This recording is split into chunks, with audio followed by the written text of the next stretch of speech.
You're he.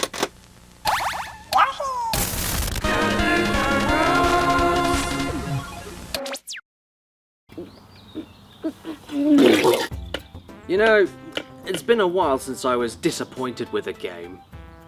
But Yoshi's Crafted World on the Switch hasn't impressed me even slightly, and I want to bitch. You know what? Yoshi has had a pretty rocky time over the last few years. Starting off with one of the greatest 2D platformers on the Super Nintendo with Yoshi's Island, the quality of future mainline Yoshi games would forever jump back and forth, almost like Yoshi himself was laying bad eggs after being scared by Birdo's face. You got games like Yoshi's New Island, that in my opinion was just plain bad, but then got games like Yoshi's Woolly World, which I love as a game as much as the original Yoshi's Island. And with Crafted World, we kind of end up stuck in an awkward gooey middle that tastes like fish paste in a biscuit surrounded by the finest chocolate.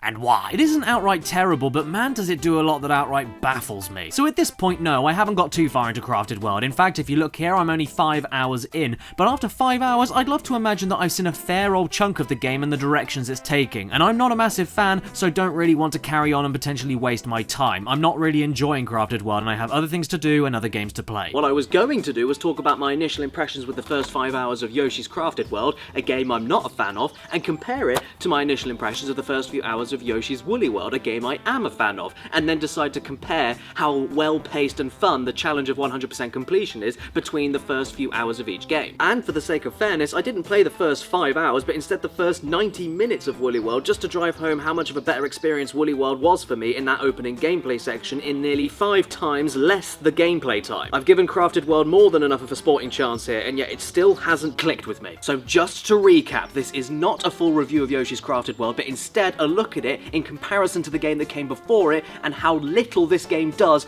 in nearly 5 times the gameplay time. You are not taking me seriously with this costume, are you? To start with, it's called Yoshi's Crafted World, and does it feel like a crafted world? I mean, do you get to do a lot of this?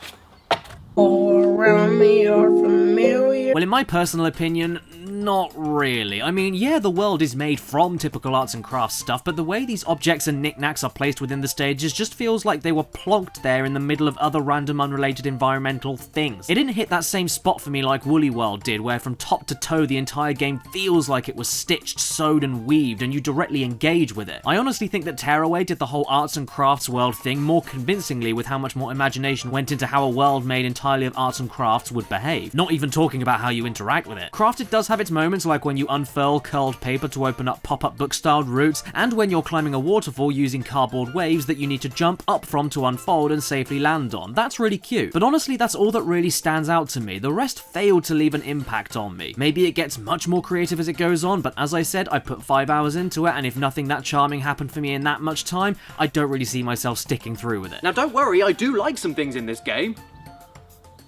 4 things. Firstly, the loading screen that's like you're opening a cardboard package from Amazon Prime.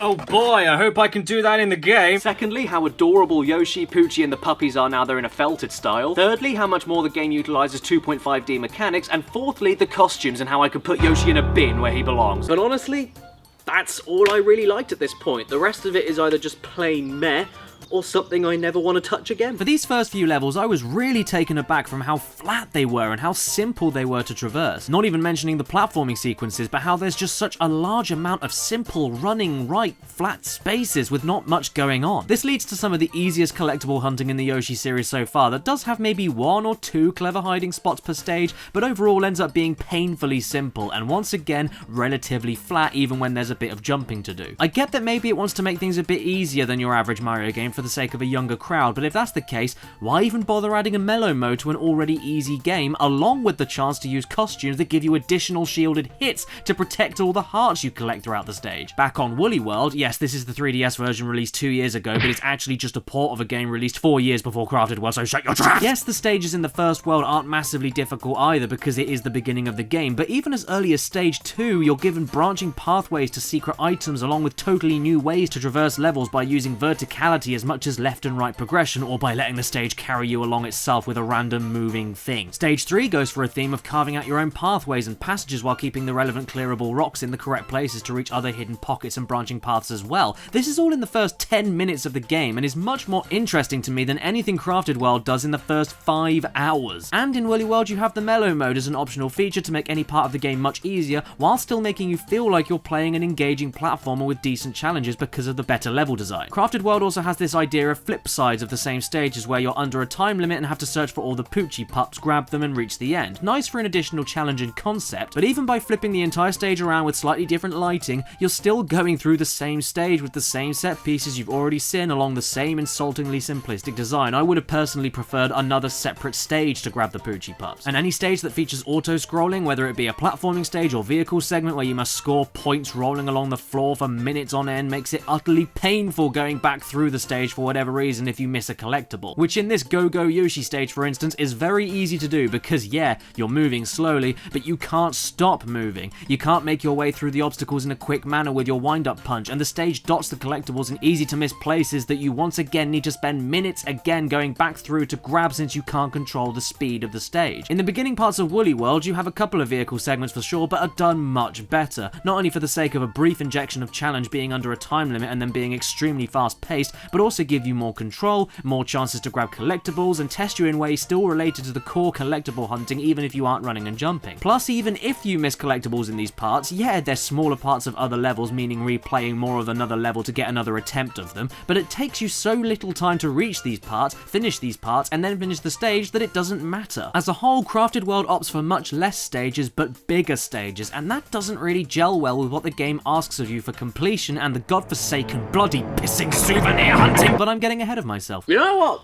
No, I'm not. Because when Yoshi gets hammered, he gets mad, so here's some more things that suck my pits. Let's get to brass tacks now. Collecting souvenirs in Yoshi's Crafted World is one of the worst examples of optional content for completion's sake or otherwise I've ever seen. Just to get you in the correct mindset, in the first world of Woolly World, all optional collectibles are quick to grab, don't take long to find even when in secret places, and don't require any random other additional bull turd to finish off, except maybe run and jump and throw things in different places with quick and slick controls and creative level design. Here though, you finish your stage 100% and then, oh dear, this guy wants you to look for a random item in another level you already 100% completed. And that is it. You're doing nothing new here, just repeating the same exact challenges and set pieces, often with no chance to speed up the process, but just looking for a completely random item to throw an egg at, or a randomly stipulated amount of items to throw eggs at in the foreground or background. You just look for a thing, throw an egg at it, and win. It sounds easy, and it usually is, but it's just so bloody tedious. Too many times they can be way too blended into the background and you'll be going insane trying to find it, or they'll be so easy to spot you'll wonder what the point of finding it was, especially if you spot something in the stage earlier completely out of place and obvious that it's gonna be a souvenir hunt. You can't collect the item until you're told to, forcing you to go through the exact same level with the same challenges over and over again until you reach it, which is at its best when they hide the object right at the end of the stage or right by the finish line, which for those auto-scrolling stages can often mean you're unable to throw an egg at the stupid thing until you're 4 minutes into the stage. Or of course you could get that far into an already boring auto-scroller, potentially miss the item, reach the end and need to restart the tedious process all over again. And after you find one item in a world and give it back to this guy, you're then sent off to get something else, then something else, then something else, then something else, and so it just never damning ends! And except for one extra sunflower to add to your total,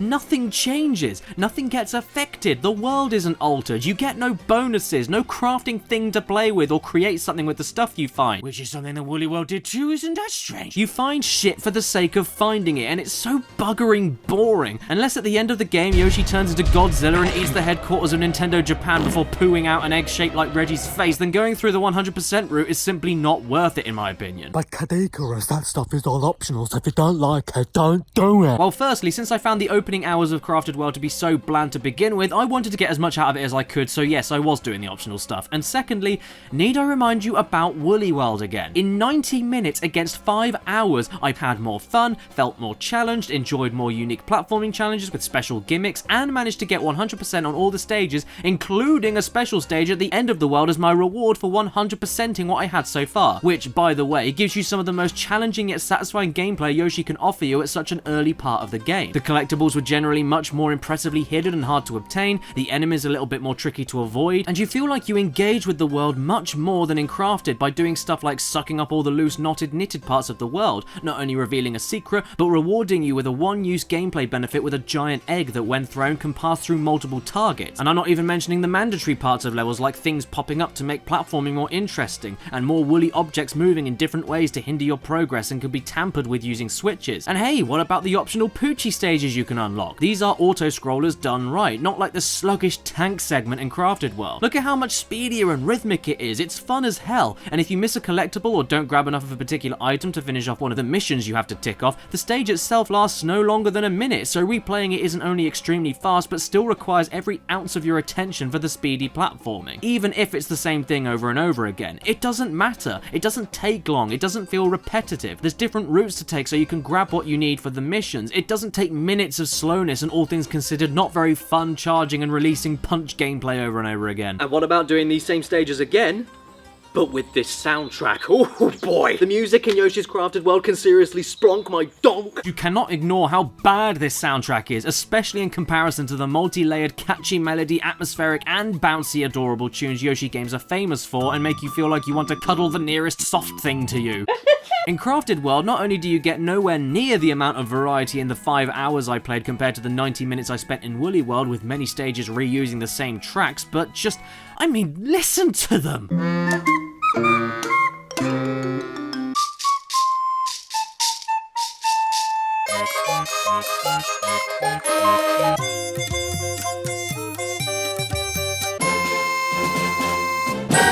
Who wrote this music? Who performed it? Why does it sound like if Peppa Pig was played by baboons?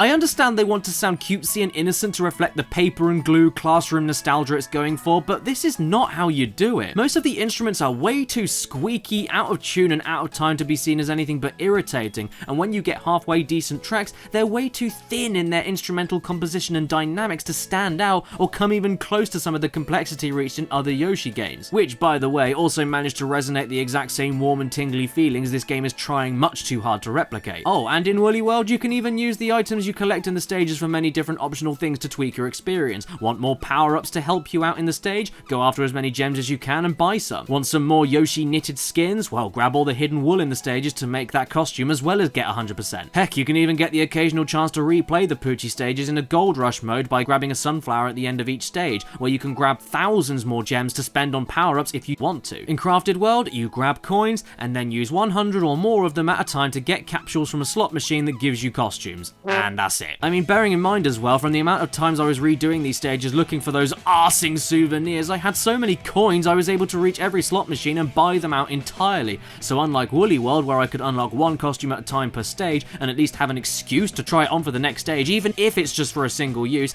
here I was getting so many throwaway costumes all at once that I just failed to see why this is all the coins allowed you to do at this point in the game. Oh, and sunflowers are needed to unlock more worlds in Crafted World, but when you have like 150 on you but only get asked for about 10, it feels like the game doesn't even care about you trying to grab anything, let alone be creative about it. Now, I did say the game also has good use of 2.5D, and I stand by that point. I love the way some of these stages use the background and foreground areas and four-way directional traversal, but then even this gets buggered by the aiming. Yes, even the egg tossing that Yoshi is famous for gets severed, because now there's the extra dimension, you have to not only manually aim every single shot, which is not as satisfying or fast-paced as it always has been in any other Yoshi game, but a lot of the time the game reads where you're pointing not as a direction you want to throw, but an area in the front or the back of the stage that you want to throw at. Yes, you have to be sure nothing else is around your target even when shooting straight ahead, because if the reticule goes over anything on the screen, no matter how far away, you'll throw it at that instead of towards the general direction, and this becomes a problem when deathly platforming gets involved and you need to throw an egg at something. Klonoa did this fine. Why not have a system where you aim on your left and right dimension by default, but then by pressing up or down you then face towards or away from the screen, then allowing you to aim while facing that way? I'm sure ducking could have been mapped to another button. I just don't get why the cursor can be pointed everywhere and is universally trying to figure out where you're aiming. It doesn't sound too bad, and it doesn't look too bad, I know,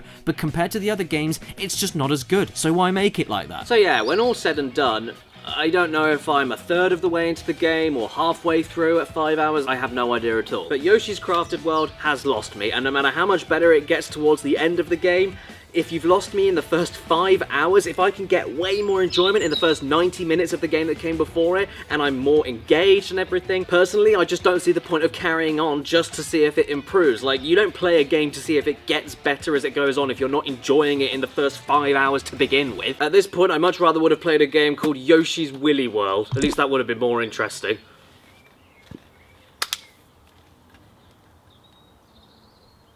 Yoshi's Woolly Willy.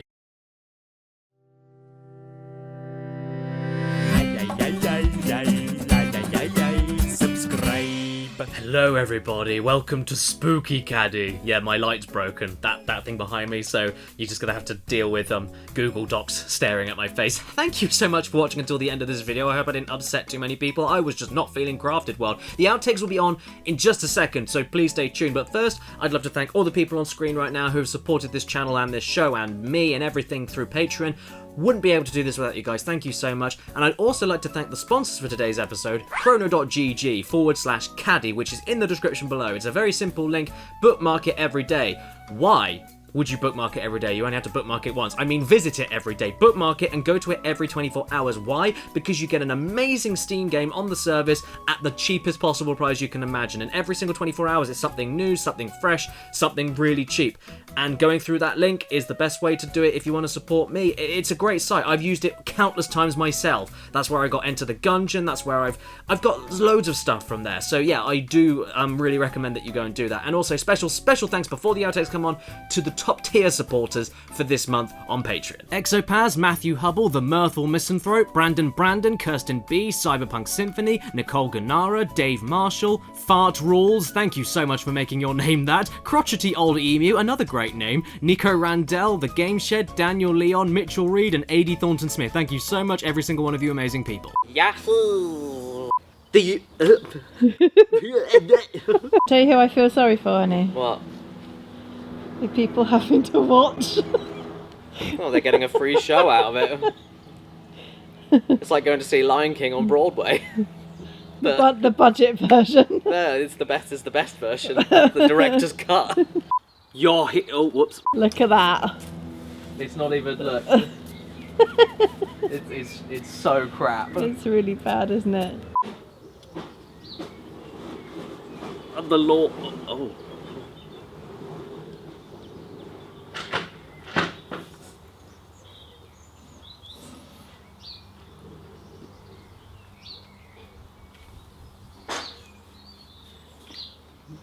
That was a joke there. Oh.